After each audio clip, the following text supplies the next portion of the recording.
So, you want to be an architect? You think the hard times are behind you?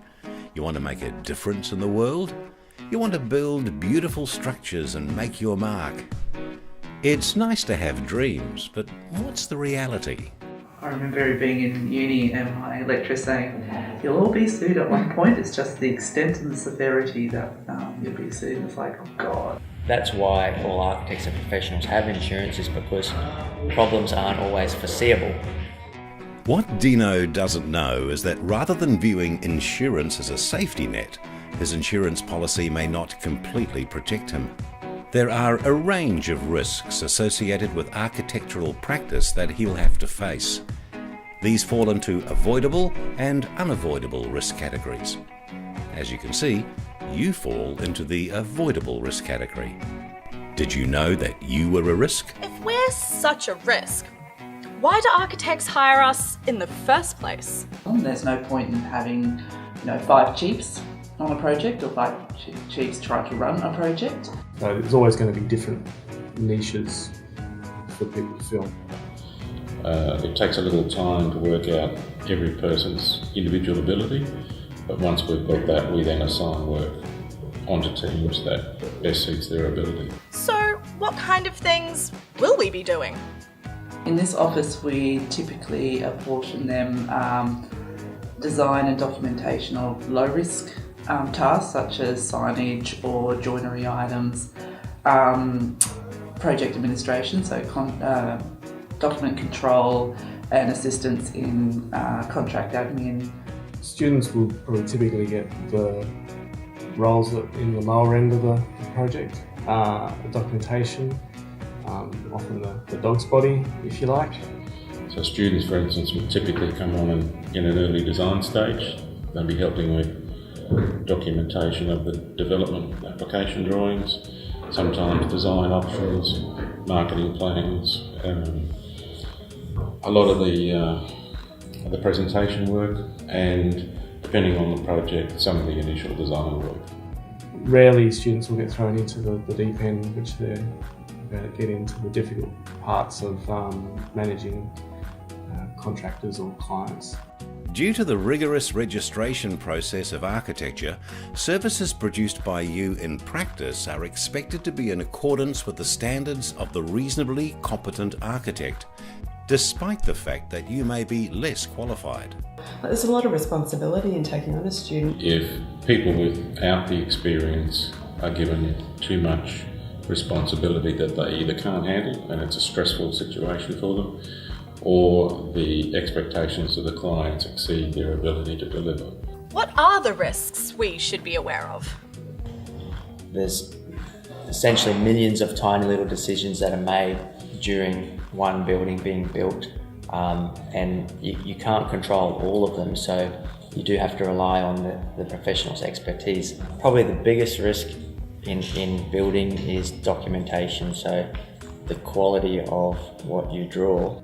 It can have definite ramifications if there's a mistake made. No matter how much and how diligently and how thoroughly I coordinate consultants' documentation during the documentation phase, DD, CD, it can come to site and you end up back at square one where you've got terrible details being built on site because things have changed and consultants have forgotten the importance of why things are coordinated the way they are. And the biggest risk for us is a change of client program, because either a prolongation or an acceleration, both of them have risks. The acceleration being the bigger one, where the clients expect the same amount of work to be done in a much shorter time, even though they may have already changed the brief several times. And we've got 2 projects in this office that are notorious for that. The end date hasn't changed. In fact, the builder's on site, and yet the client is changing design. The biggest risk is always the person taking on the task not being familiar and not having experience with that particular type of construction, probably. But that can be said whether you're a student or a registered architect or wherever you are in your architectural career, because if you simply haven't done something, you shouldn't be expected to know how to do it. Whether big or small, architectural firms utilise similar procedures to mitigate risks, such as checklists, systems, protocols and processes. However, in small firms, as this hierarchy isn't as extensive, more time is devoted to risk management through relationships, whether it's with the client, consultant, contractor, or even the student. Again, it's about having good systems though, so we ensure we meet with all of our clients weekly, so there's never a lull in communication with them. Are you freaking out again? Don't worry, traditionally the practice of architecture has followed the format of the master and the apprentice. This relationship has waned in the recent past, but is now re-emerging through mentoring systems. Students are part of the mix in the office, and they have a role to play on projects, but they're also here to learn, and that needs to be recognised. Whenever they're working on a project, they're not on the project by themselves. They're always mentored by different people in their experience level to suit that role. So each project leader is on the job every day, presuming that the programs are continuing. The project leaders are directly responsible to both the client and often the board in terms of the financial viability of the job from the office point of view and delivery to the client. So consequently, they keep a very close eye on not just graduates or students, but the whole team in terms of their efficiency and their delivery dates and the quality of what they're delivering, so that technically it's up to scratch, that all the work is coordinated amongst ourselves, and then our work is coordinated with consultants and the client's requirements. So the project leaders are the linchpin of the whole office, and they are the ones that keep an eye on all the production of the staff on their teams. What's assigning a senior person to basically overshadow or over review the students' work and help them along. Probably someone that has patience, has also equal enthusiasm, because there's no point having a grumpy old architect mentoring a bright young architect to be, because it doesn't really work. So Jess comes and shadows me. We've got a couple of residential projects that we're certainly bringing Jess on board into a more senior role. So certainly having her attending all of our weekly design meetings with the client, so she's the second set of ears, hearing directly from the client what their expectations are and what changes are required to the designs. Ultimately, buck stops with me, and I try to keep a pretty good eye on all documentation that goes out of the office.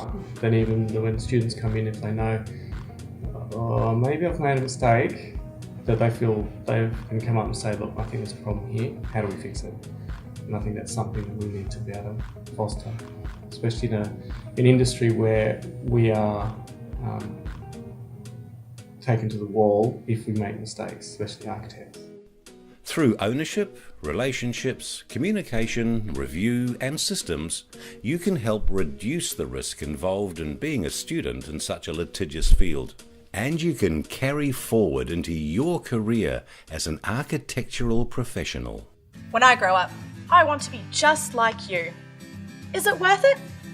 So the risk is 100% worth it.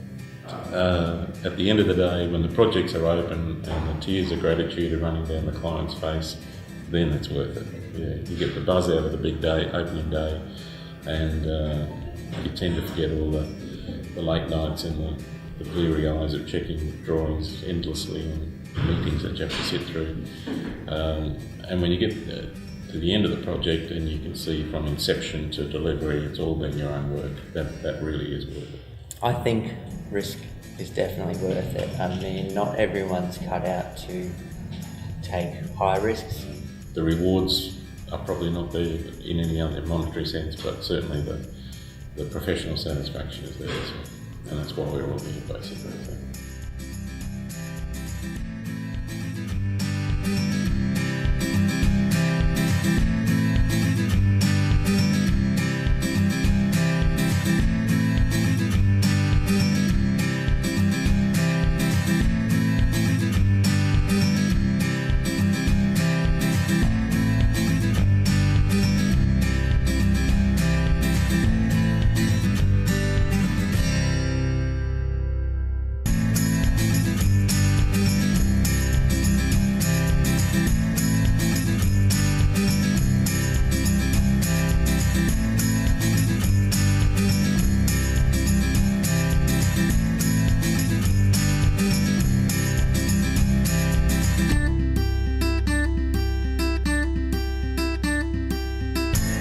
is because problems aren't always foreseeable.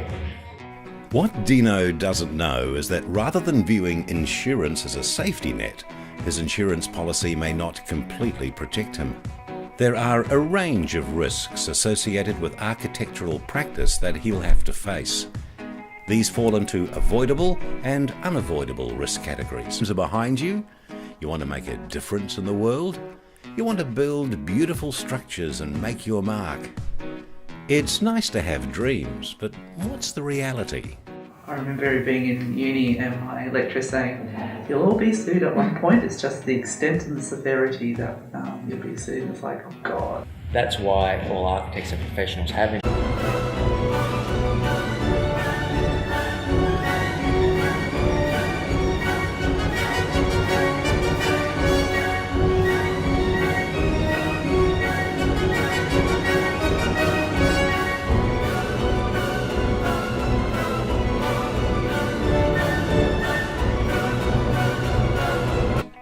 As you can see, you fall into the avoidable risk category.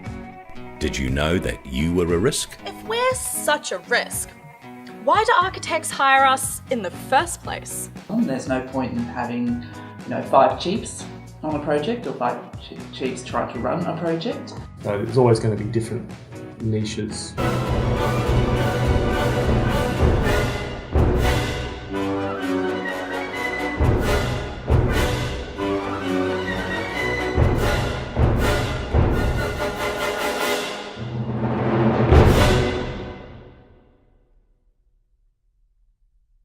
So, you want to be an architect? You think the hard time